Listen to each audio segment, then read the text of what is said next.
Buenas tardes. Bueno, la primera pregunta que me hice, a ver si, ahí va. La primera pregunta que me hice cuando me enteré del tema de Human es si somos poderosos. Y la verdad que no me fue fácil encontrar la respuesta. Y un poco los invito a que hagan el mismo ejercicio que hice yo, que fue buscar la respuesta adentro. Lo que hice fue buscar en mi vida todos esos momentos que si uno escribe en una bitácora, como si fuera una bitácora, marca con resaltador. Esos momentos de inflexión donde uno tuvo 2 o 3 oportunidades para elegir y eligió una. Si uno traza hoy un hilo imaginario hacia atrás, va a encontrar que todos esos puntos unidos encuentran un sentido. ¿Por qué estamos acá y para qué? En mi caso, me encontré con la primera vez que elegí mi carrera universitaria, el primer empleo que tuve. Me encontré con la primera vez que me decidí por trabajar en recursos humanos. Trabajaba en una empresa que tenía 200 empleados, una empresa mediana, y venía trabajando por diferentes sectores. Y en un momento me encontré con que encontraba muchas dificultades en la gestión de las personas. Esta empresa no tenía área de recursos humanos. Entonces, promediando la carrera de psicología, me acerqué al presidente de la empresa y le dije: yo estoy viendo que hay un montón de dificultades y me gustaría poder hacer algo al respecto. La verdad es que quedó ahí. Pasaron 6 meses y hubo una operación muy grande del servicio técnico que renunció de golpe para poner una operación paralela. El presidente se había acordado de esta charla que habíamos tenido, entonces me llama y me dice: Laura, ¿vos tenías ganas de hacer algo al respecto? Bueno, ¿qué puedes hacer ahora? Y yo me acuerdo que me fui de esa reunión y dije: ¿qué hago? ¿Qué hago con todo esto? ¿Qué hago con este voto de confianza tan grande que me están dando? Entonces me anoté a hacer todos los cursos habidos y por haber, seminarios, talleres de recursos humanos en paralelo con la facultad. Programación neurolingüística, coaching, etcétera, etcétera. Y una de las técnicas que había aprendido era una técnica que se llama 5 Whys, los 5 por qué. Es una técnica japonesa que inventa Toyota para encontrar, porque dice que frente a cualquier problema uno tiene que preguntarse 5 veces por qué. Y en la última vez va a encontrar la verdadera razón de los problemas y por ende poder solucionarlos. Así que yo iba por la vida con mis 5 Whys, ¿no? Lo llevaba al ámbito profesional, lo llevaba al ámbito personal. Y sentía que no me iba mal. A los 24 años me había nombrado gerente del área, de un área que había creado de cero, y yo me sentía bastante bien con eso. Hasta que la vida me dio un buen sopapo, digo yo, esos que te dan y te ayudan a despertarte. Y fue otro momento de resaltador cuando me convertí en mamá. Yo estaba embarazada de mellizos, me había ido unos días, 4 o 5 días de vacaciones al Mar de las Pampas, un pueblito que muchos lo deben conocer, pero hace 8 años eran literalmente 3 cuadras a la redonda. Rompo bolsa, un domingo, 10 de enero, a las 6 de la mañana. Mi obstetra nunca atendió el teléfono, creo que todavía estoy esperando que me conteste el teléfono. Y la situación era bastante complicada porque yo no estaba a término. De hecho, nunca había hecho un curso de preparto, no sabía nada al respecto. Y de Mar de las Pampas nos mandan a Villa Gesell. En Villa Gesell nos reciben en un hospital municipal, y el médico que nos recibe, que estaba dedicado a recibir a los chicos que venían del sábado de la noche, ¿no? De temporada de Villa Gesell, y cuando me ve con la panza, lo primero que yo sentí fue un: andate, esto es un problema para mí. Me medica y me dice: te tenés que ir a Mar del Plata. Entonces empezamos una discusión, otro momento de decisión. Te tenés que ir a Mar del Plata, y yo decía: no, yo me voy a Buenos Aires, yo soy de Buenos Aires, tengo mi familia, tengo un hospital elegido, tengo a mi médico allá. No, Mar del Plata, Buenos Aires, Mar del Plata, Buenos Aires. Y en un momento me dice: Laura, el problema es que si vos te vas a Buenos Aires, corre riesgo tu vida y la de los chicos. Ok, vamos a Mar del Plata. Mis hijos nacen en Mar del Plata, en una neonatología que yo no conocía, con médicos que nunca había visto, y en una situación muy crítica. Los partes médicos que recibíamos eran: si tienen alguna creencia religiosa, es el momento de rezar. Los chicos estuvieron en coma muchos días, que para mí eran meses. Esto que hablaba Silvana recién del valor del segundo. Lo cierto es que era muy difícil. Había noches que no sabíamos si uno de los dos sobrevivía, había noches que no sabíamos si el otro, y había días que decíamos: por ahí se mueren hoy los dos. Fue muy duro, una experiencia muy complicada. Pero lo que nos pasó, yo llegué a contarle a cada uno de los chicos 14 tubitos que se desprendían del cuerpo. Tuvimos la suerte de ir a una neonatología muy chiquitita, pero de puertas abiertas, que nos decían que los papás estén, que los abracen, que los toquen, que les hablen. Y una de las cosas que nos pasó fue que mis bebés eran tan grandes como la palma de una mano, pesaban 1 kilo. Nos decían, cuando los despejamos de los tubos, pónganselo adentro de la remera, que el bebé sienta tu latido del corazón y que sienta tu respiración. Que estén piel a piel, que estén conectados.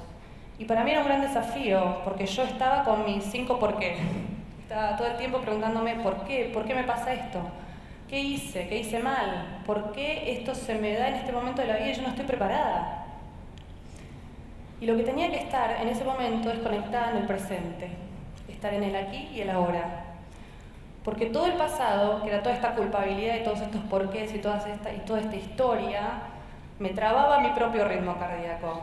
Y también me tenía que olvidar del futuro, porque no sabíamos si estos bebés iban a pasar la noche. Y si pasaban la noche y le daban el alta, no sabíamos qué tipo de consecuencias iban a tener, porque la mínima era pueden estar ciegos o sordos por la cantidad de oxígeno que estaban recibiendo. Pero pasaba algo mágico. En el mismo momento en que yo lo ponía en el contacto, piel a piel, en el pecho, y ese bebé recibía mi latido, mi ritmo cardíaco. Los bebés, todo internado, tiene 2 indicadores, el ritmo cardíaco y el oxígeno en sangre. El oxígeno en sangre empezaba a subir como tan rápido y tan automático como si yo tocara un botón. Y el ritmo cardíaco de los bebés, que es muy elevado, y el de los prematuros muchísimo más, cuando yo lo ponía con mi pecho y yo me conectaba en ese instante, en ese momento, olvidándome que estaba en un hospital, que estaba con todos los controles, con todos los monitores, con ese bebé el ritmo cardíaco empezaba a compasarse con el mío. Era mágico. Y es cierto lo que decía Carlos, que la verdad es que si yo tengo que pensar en todos esos momentos, este fue el momento donde yo me sentí más poderosa. Y era adictivo, no me podía ir. Quería estar con uno de mis hijos, hacer el protocolo de higiene para estar con el otro, hacer el protocolo de higiene para estar con el otro, y no me podía ir de la neonatología. ¿Qué me pasó con las 5 Whys? Me di cuenta que hay preguntas que no tienen respuesta. Uno se las puede hacer eternamente. Me di cuenta que hay preguntas que tienen muchas respuestas, pero también me di cuenta que está bueno pensar en dejar un poco la pregunta del por qué y pasar a preguntarse el para qué, porque todo tiene un sentido. Un poco lo decía Hernán en la mañana, el por qué a veces nos victimiza y el para qué le encuentra un sentido y nos permite crecer. Y para los que trabajamos en recursos humanos y nos ocupamos de buscar gente para que trabaje dentro de las organizaciones, hay preguntas que hacemos que son trilladas. ¿Por qué estás buscando trabajo? ¿O por qué dejaste de trabajar en la organización donde estabas trabajando? Y a respuestas trilladas, a preguntas trilladas, respuestas trilladas. ¿Por qué quiero ganar más plata? ¿Por qué cumplí un ciclo? ¿No? Es clásico. Pero lo cierto es que si uno indaga un poco más en las razones de por qué esa persona se pone a buscar trabajo, encuentra que la grandísima mayoría de personas, el factor fundamental que los llevó a decidir irse del lugar donde están trabajando es por la forma en que sus jefes ejercen poder sobre ellos. Las personas no se van de las organizaciones, la mayoría de las personas se van de sus jefes. Entonces, ¿qué es para mí el poder? Para mí el poder es la capacidad de afectar o influir en el entorno. Y yo creo que todos nosotros somos tremendamente poderosos. Creo que tenemos un poder del que a veces nos cuesta tomar conciencia. Cuando nos encontramos con un compañero de trabajo y en el pasillo hacemos un comentario, y yo digo, es el comentario justo en el instante preciso que hace que por lo menos podemos destruirle el día a esa persona, o podemos producir todo lo contrario. Son esos comentarios que se escuchan cuando vamos a buscar a nuestros hijos al colegio y encontramos a los papás y las mamás hablando, criticando el sistema educativo, criticando a los docentes, adelante de nuestros hijos a quienes les decimos que tienen que acatar las órdenes para recibir buenas notas y buenas calificaciones. Y a veces no nos damos cuenta del poder de influencia que tenemos. Para mí la influencia es enorme. Todos y cada uno, no importa en el momento en el que estemos, no importa hacia quién generamos influencia. En nuestro entorno, que son nuestra familia, nuestros amigos, nuestros vecinos, nuestro planeta. Pero cuando uno toma conciencia de esto, del gran poder de influencia que tenemos, viene una gran responsabilidad. Pues uno dice, de mí depende también que mi entorno esté mejor, viene con una gran responsabilidad y también empiezo a entender que el daño que puedo hacer es mucho más grande. ¿Por qué? Porque hay algo en relación al impacto, que es que yo estoy convencida de que nosotros no somos conscientes del impacto que generan las acciones que tenemos hacia nuestro entorno, para bien o para mal. Es como plantar semillas. Uno planta una semilla y puede ver el resultado, pero quizás ni siquiera en esta vida veamos el verdadero resultado de las acciones que nosotros hicimos. En relación a esto, hay un pequeño video que les quiero mostrar que se llama Children See, Children Do. Los chicos ven, los chicos hacen.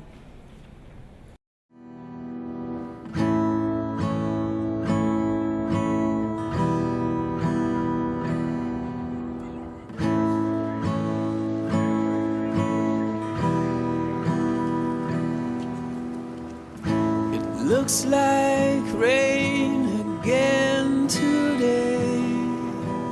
Dark clouds gather and fill the sky.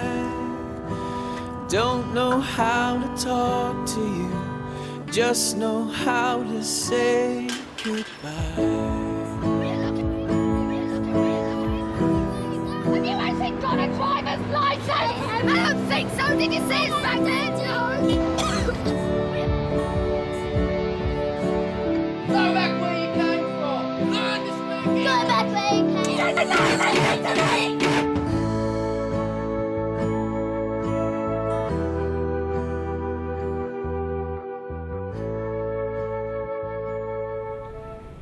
Es muy cortito y es muy fuerte, ¿no?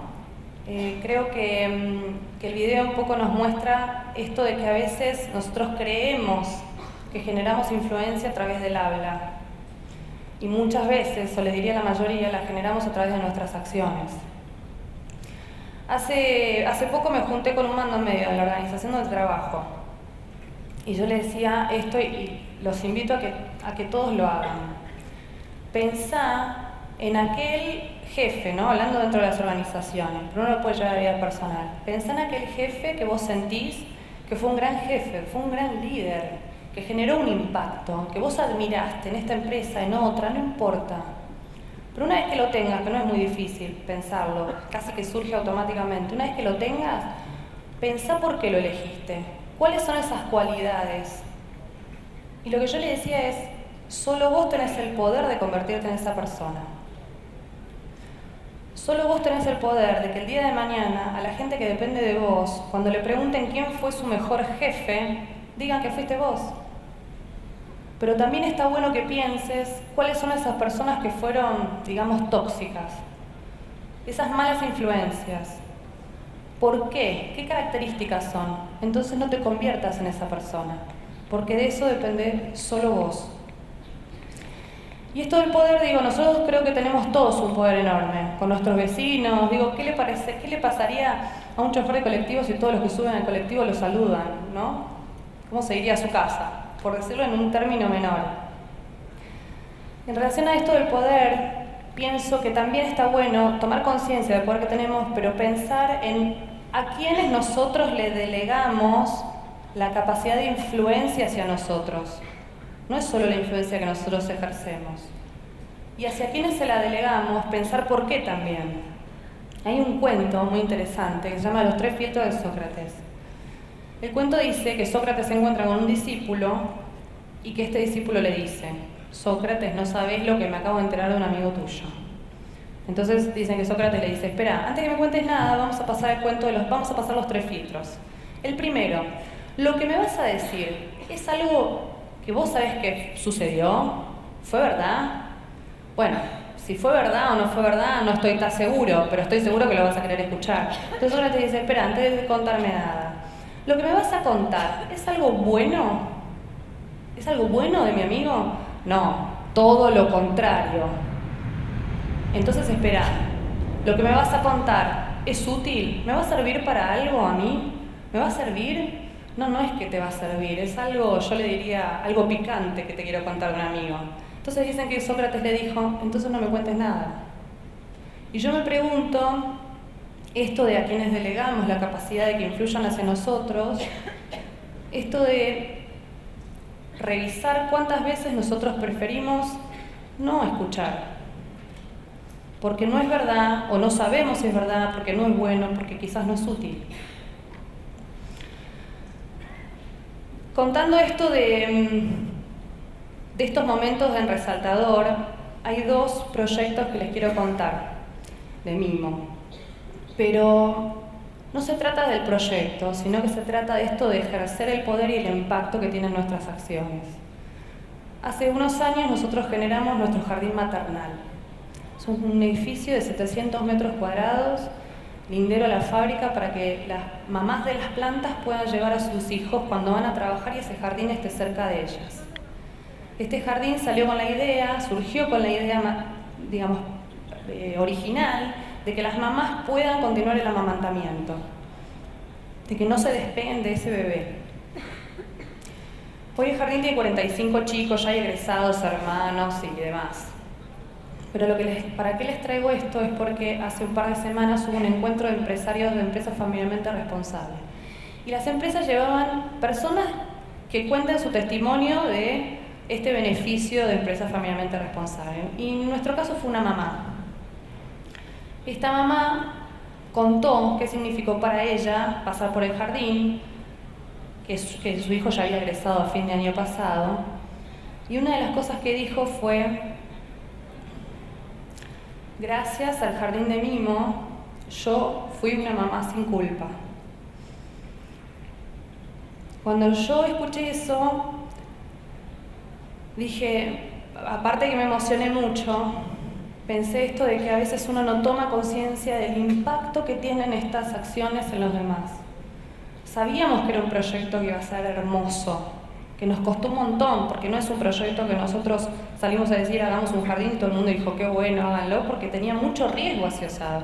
Era un costo altísimo, era un cambio cultural, había mucha resistencia, costó un montón. Hoy, después de 6 años de recorrido, es el orgullo de la empresa, pero nos costó mucho. Y cuando yo pensaba en esto, que esta mamá decía, valía todo. El segundo proyecto que les quiero contar se llama Plan Crecer. A los 2 años que inauguramos el jardín, hicimos nuestro propio colegio secundario. Nos dimos cuenta que teníamos muchos empleados con más de 20 años de antigüedad que nunca habían podido terminar el colegio secundario. Y dijimos, si no lo pueden hacer, no se trata de ir y pagarle y que vayan a hacerlo en otro lado. Se trata de que busquemos la forma de poder traer el colegio dentro de la empresa. Entonces, nos juntamos con el Ministerio de Educación y hicimos acuerdos y trajimos y inauguramos 2 aulas de 100 metros cuadrados para que muchos empleados puedan hacer el colegio secundario dentro de la empresa. Este proyecto terminó el año pasado, fueron 3 camadas que se recibieron, casi 60 personas adultas. Pero cuando se recibieron, nosotros lo que dijimos es, hagamos el acto de grabación, convocando durante un año, filmando a las familias de estos empleados, contándoles en forma sorpresa qué significa para ellos que ellos estén recibiendo. Entonces en la graduación, los graduados que estaban sentados en la primera fila no sabían y en un momento apareció este video. Y nos encontramos con familias, hijos, que les decían a los padres que estaban orgullosos, hijos adolescentes que le decían, estoy muy feliz de que cuando volvía del colegio, vos me decías que hagamos la tarea del colegio juntos. Y eso permitió una conexión diferente. Nos encontramos con abuelos que iban a saludar a sus nietos. Nos encontramos con familias enteras que iban con carteles. Mucha emoción, por supuesto. Pero hubo un caso en particular de una persona que tiene 55 años, que durante la cursada fallece su mamá. Entonces abandona. Vuelve. Y a los 3 meses fallece el papá. Vuelve a abandonar. Y vuelve. Y en la graduación, su hermana, pero totalmente emocionada, le dice, estoy segura que mamá y papá desde el cielo están orgullosos de vos. Y este es un proyecto que nosotros dijimos, está bueno hacerlo, por supuesto, está bárbaro. Pero yo personalmente no me imaginaba este impacto. Y estoy segura que no somos conscientes del impacto que va a seguir teniendo. Ahora, no fueron proyectos míos. No fue que yo fui la poderosa que hizo los proyectos. Yo fui una más, una facilitadora más de un grupo de trabajo dentro de una empresa donde todos estuvimos alineados con el mismo objetivo. Lo último que les quiero dejar es un gráfico, una ilustración de Liniers, que creo que resume bastante lo que quería compartir con ustedes. Y es que yo creo que si todos tomamos conciencia de la responsabilidad que tenemos cuando generamos impacto en los demás, tenemos la posibilidad de hacer esto por alguien o por nuestro entorno. Y es un poco un desafío que se los dejo y me lo dejo también. Es que salgamos de acá pensando en qué podemos hacer por nuestro entorno para lograr esto. Muchas, muchas gracias.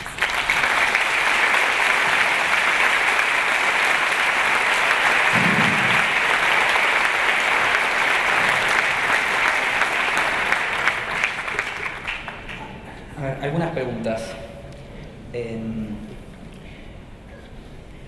¿Está el impacto de estos proyectos en la gente? Me gustaría que nos cuentes cuál fue el impacto de estos proyectos en la compañía. El jardín fue algo que costó mucho. Fue algo que, digamos, impulsó la fundadora y yo siguiéndola, pero el resto del plantel tenía mucha resistencia, mucho miedo al cambio, y le pasa a cualquier empresa. Esto de decir, nosotros nos dedicamos a la indumentaria y pasar a tener un jardín maternal y los riegos y los chicos se golpean y un montón de cuestiones a los cuales nosotros no estamos acostumbrados. Pero implicó un cambio cultural una vez que se hizo en la organización. Y de a poco las mamás y algunos papás y la mamá con todo el grupo de trabajo que estaba en ese sector contagiaba ese amor que sentía por ese jardín maternal a todo su grupo de trabajo. Entonces, de hecho, nos pasó que en la última encuesta de clima de la empresa, el beneficio más valorado por la organización es el jardín, cuando en realidad es una empresa que tiene más de 1000 empleados y al jardín accedieron al día de hoy cerca de 80-90 mamás. Entonces, digo, ¿cómo es el beneficio más valorado de la compañía si en realidad no es el beneficio después de toda una larga listado de beneficios que les llega a tanta gente? Pero el impacto es altísimo. El compromiso que tienen esas mamás, el agradecimiento que te cuentan, y no solo es ellas, es en los actos de fin de año del jardín, que es un jardín chiquito, pero claro, como las mamás son muestristas, modelistas, diseñadoras indumentarias, las reproducciones de los actos son del Colón. Se matan con los disfraces. Y muchos compañeros de trabajo quieren ir a ver ese acto de fin de año. Y en el acto de fin de año nosotros nos encontramos con la familia invitada y de repente te encontrás con una abuela del bebé que se te acerca y te dice: esto le cambió la vida a mi hija, o estamos muy preocupados porque este año egresa y no sabemos dónde vamos a conseguir un lugar como este. La verdad que el impacto en la organización fue enorme. Hoy te diría que con toda la resistencia que hubo al principio, hoy cuando se generan oportunidades de negocio, muchas veces los directores a cargo de esta generación de negocios van primero a conocer el jardín maternal y después van a hablar a la sala de reuniones, y eso para nosotros es buenísimo. Y el colegio secundario también pasó algo muy parecido. Encontrarte en un Family Day con hijos que todavía siguen agradeciendo, con nietos, con abuelos que todavía están, que los pueden disfrutar y que se acercan y te cuentan esas experiencias tan maravillosas de las personas que egresaron, y el corazón que tiene esto, la pasión. La gente no es un trabajo más. La gente que cursó el colegio secundario dentro de la empresa está conectada, está agradecida desde un lugar diferente, no es un beneficio más. Fue mucho más incluso de lo que nosotros pensábamos que iba a ser. ¿Cómo fue el llevar esa resistencia? Hoy contando, ¿cómo fue ese proceso? ¿Cómo fue llevar esa resistencia? Bueno, ¿Qué sirvió en ese momento? Las resistencias yo creo que son naturales y hay que darles la bienvenida, porque las resistencias te ayudan a pensar más las cosas, a meditarlas varias veces, y está bueno el ejercicio. Fue clave el compromiso de la fundadora. Cuando en una organización quienes fundan, quienes dirigen, están totalmente comprometidos, ojo, hay proyectos que después no caminan, porque si después, digamos, la organización lo rechaza, no caminan. Pero eso fue clave. Pero fue un proceso de aprendizaje para todos. Para todos aprendimos muchísimo de este proyecto y hoy sabemos que toda la organización sabe que todo lo mejor va para el Jardín de Mimo.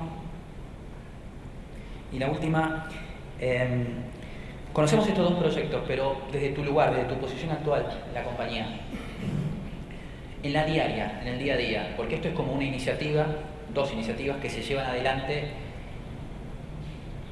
En el día a día de tu posición, ¿cómo, si vos pudieras decirme cómo se puede lograr esa misma conexión con las personas con las cuales tenés que relacionarte todos los días, o qué recomendarías vos cuando hablabas de ser jefe, para lograr esa conexión? Hablo del oxígeno en la sangre o el ritmo cardíaco, ¿sí? Sí. El que vos tenías Sí. con tu hijo, con tus hijos. Vos, ¿qué recomendarías? ¿Cómo se logra ese nivel de conexión? Extrapolándolo, ¿sí? ¿Qué es lo que sirve en la diaria? Para mí, yo digo de verdad que para mí, de la forma en que vinieron mis hijos, fue el crecimiento más grande a nivel persona. Fue el aprendizaje más grande. Aprendí a valorar un montón de otras cosas. Y también, y lo ejercito todos los días porque me cuesta mucho, pero me quejo menos. Porque después de haber pasado por eso es como que un poco, no sé si no fue Silvana que lo contó recién, que cuando vino mi tercera hija es como que me parecía fácil, aunque era un lío porque quedé embarazada cuando los Messi tenían 11 meses. Pero empecé a quejarme un poco menos y empecé a pensar en que las cosas pasan con un sentido de aprendizaje. Y eso trato de llevarlo a la porción que a mí me toca en la organización. Cuando me junto con una persona, esto que les contaba recién hace un par de semanas, hablando con una persona y tratar de pensar en que las personas que trabajan en una organización tienen que estar bien y tienen que trabajar haciendo lo que les gusta. Y a veces el trabajo de uno es ayudarlos a encontrar lo que les gusta. Porque hay personas que por ahí no conectaron todavía con eso. Es como que van y hacen su trabajo. Hernán también lo contaba esto, ¿no? De me tienen que pagar para ir a trabajar, o de que a veces el trabajo está vinculado con un pesar. Y yo pienso todo lo contrario. Yo pienso que el trabajo tiene que estar vinculado con algo que vos hacés porque sentís que está bueno lo que estás haciendo, porque tu vocación está alineada y porque lo que estás haciendo es como Hernán decía, una persona dice que pone un ladrillo, una persona dice que pone una viga, pero hay alguien que dice estoy armando una catedral. Y a veces a la persona que está haciendo el ladrillo hay que contarle que está armando una catedral, porque genera algo totalmente diferente y por ahí ese ladrillo lo pone diferente. Eso es un poco lo que pienso, pero me cuesta mucho, no es que lo ejercito. Laura.